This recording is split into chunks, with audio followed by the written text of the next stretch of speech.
विष्णु पुराण के आधार पर एक सच्ची कथा।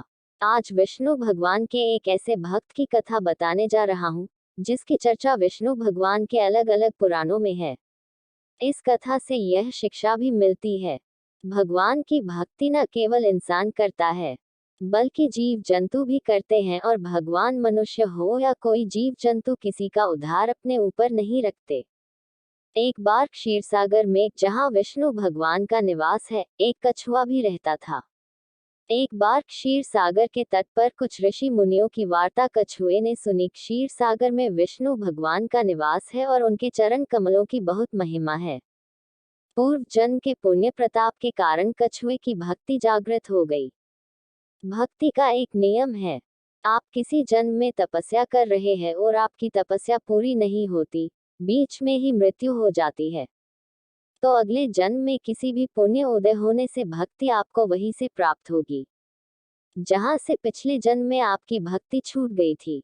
संसार में दो ही चीजें सत्य और शाश्वत है, भक्ति और भगवान। यही कछुए के साथ हुआ। अब कछुआ सोचने लगा, मैं कछुए की योनि में हूँ, भजन कीर्तन कर नहीं सकता, जैसे कैसे क्षीरसागर से पाताल लोक में जाकर विष्णु भगवान के चरण छूकर उनकी वंदना करूं। कछुआ पाताल लोक में पहुंचा। उसने बहुत चेष्टा की विष्णु भगवान के चरण छूने की, पर शेषनाग और लक्ष्मी जी उसे भगा देते। विष्णु भगवान मन ही मन हंसते थे। अगले जन्म में यही कछुआ केवट बना, लक्ष्मी जी सीता बनी, शेषनाग जी लक्ष्मण जी बने। जब राम जी वन जा रहे थे, तब इस केवट ने नाव में बिठाने से पहले राम जी के खूब चरण धोए और सरयू नदी पार करवाने की कोई उतराई नहीं ली। भगवान जी पर केवट का उद्धार बाकी था। कहते हैं, भगवान किसी की मजदूरी नहीं रखते, जो आप प्रेम से फल फूल पत्ता जल जो चाहोगे भगवान सहर्ष स्वीकार करते हैं, पर बदले में आपको भर भर कर वापस लौटते हैं।